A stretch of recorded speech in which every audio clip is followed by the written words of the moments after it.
afternoon, and now let's put the spotlight on Rites because that stock is up around 11% in trade right now after a great set of earnings in the quarter gone by. If you see the revenues, there has been a decline in the top line. But that is actually lower than what the management has guided. But the key question is, what's the way forward? Let's try and find an answer to that. And for this, we have been joined by Rahul Mithal, CMD of Rites, joining us on the show. Hi Rahul, good to be speaking with you. And firstly, congratulations on a good set of earnings this time around. Good morning, thank you. So Rahul, this time the numbers looked good, and even the management commentary, what we have read so far, is quite robust. I guess you have guided for a 20% growth this time, and with the margins stagnant at 21% is the range that you are indicating. Give us some sense that are you being a bit conservative here, and is there a chance that you can outperform as well, especially in terms of margin? So you see, the order book, and as you must have seen, we've ended the year with an all-time high order book of 8,900 crores, which includes about 1,350 crores for exports, and we've maintained that strike rate of one order a day. So moving forward, we are aspiring and aiming, as you correctly said, for about a 20% growth in the top line in this FY. However, margins, because if you see the breakup of the order book, more than 50% are competitive orders, which we won on competitive basis, whether it's domestic or international orders. And this trend is constantly increasing, and even the orders which are in the category of nomination, they are primarily given to us based on our experience and skills, and they are through a tough round of negotiation. So because of that, the realistic level of margins which we see, EBITDA margins about 20% on an annual basis, and PAT margins about 15 to 16%. Okay. Hi, Rahul. This is Kanishka also joining in the conversation. First of all, congratulations on that great set of numbers. In your earnings statement, you've sounded very bullish on the export growth as well. So what's driving this kind of confidence, and which segments do you think are going to lead the charge there? So you see, our biggest setback for this financial year, the year that went by, and this was the toughest year, that because we didn't get export orders, export of rolling stock for about 4 years, the COVID and post-COVID period. And we did a complete rethink of the strategy. We started bidding very aggressively, discovered new clients, new countries where we could bid. And that's why last 5 trailing quarters, we've got one export order every quarter. And the way we are pushing and we've bid for a number of other opportunities, we are quite confident that this trend of getting export orders in the coming FY will also continue. And not only that, the existing orders which have come in the last 1 year, these will start generating revenue in this FY. All right, but specifically in terms of the key contributors for the exports, Rahul, give us some sense, what will that be, and since which geography can actually contribute more in the times ahead, specifically for your export book? So current orders are for Mozambique, Bangladesh coaches and locomotives to South Africa also. So we are exploring other countries in South Africa. There are Cape Gauge countries. There are about 12 countries which have Cape Gauge. So the orders of locomotives like for Mozambique and South Africa, we are exploring other countries. Sri Lanka, we are in touch with Sri Lanka for orders of coaches, locomotives, etc. We are pursuing opportunities, as I said, in Southeast Asia and African other countries, African geography.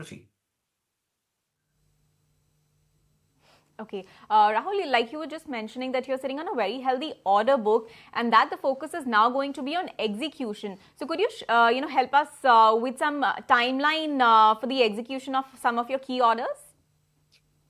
So you see, in export orders, we are definitely starting the first deliveries of locomotives to Mozambique. We are aiming in batches of about 2 locomotives by end of Q1 or early Q2. And they will go in batches of average about 2 locomotives. As far as coaches of Bangladesh is concerned, there are about 7 designs of coaches in the total 200 coaches order. So the detailed designs have been discussed. We are finalizing the final prototypes, and we are aiming to start deliveries by latter part of the FY. So this is as far as the export orders is concerned. The other orders, whether they are consultancy or turnkey, they will all start generating revenue definitely by the recent orders which we've got in the last 2 quarters. We'll start generating revenue definitely by Q2, Q3. So on an annual basis, we are targeting a growth in revenue of about 20%.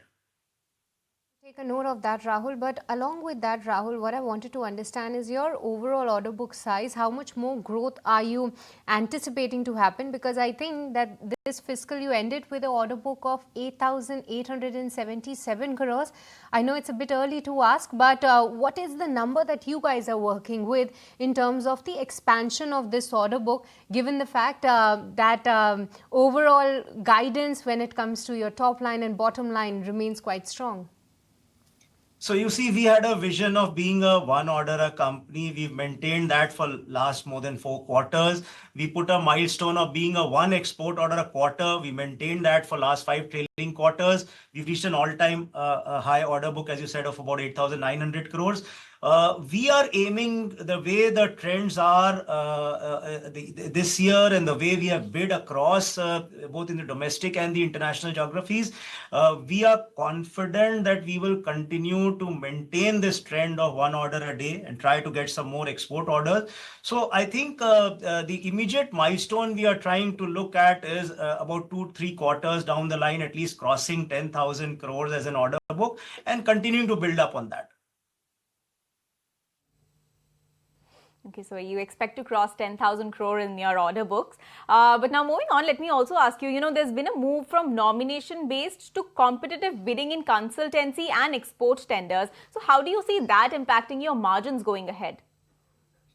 Yes, you're right. These were the two good margin contributors to our bottom line. And that's why, as I said, these were the two biggest challenges which give us a hit in the FY that went. And moving forward, all the orders that we have got in export, the Bangladesh order was a global tender. The Mozambique export order was a competitive tender. In the QA business, the inspection business, we have now opened up the Indian Railways inspection revenue that has been through a competitive tender divided in 4 players. So we have now diversified in the QA business to a large number of new clients, non-Indian Railway clients. So across these two streams, definitely the margins cannot compare to the erstwhile margin. And that's why, as you see on an overall blended margin for the entire company, we are seeing that we would end up around about 20% in EBITDA and about 15 to 16% on PAT. All right, and lastly, Rahul, the number of the locomotives owned and leased by Rites, that segment did grow by 20% on a YY basis, I believe. How do you see the competitive intensity building in here and the likely impact?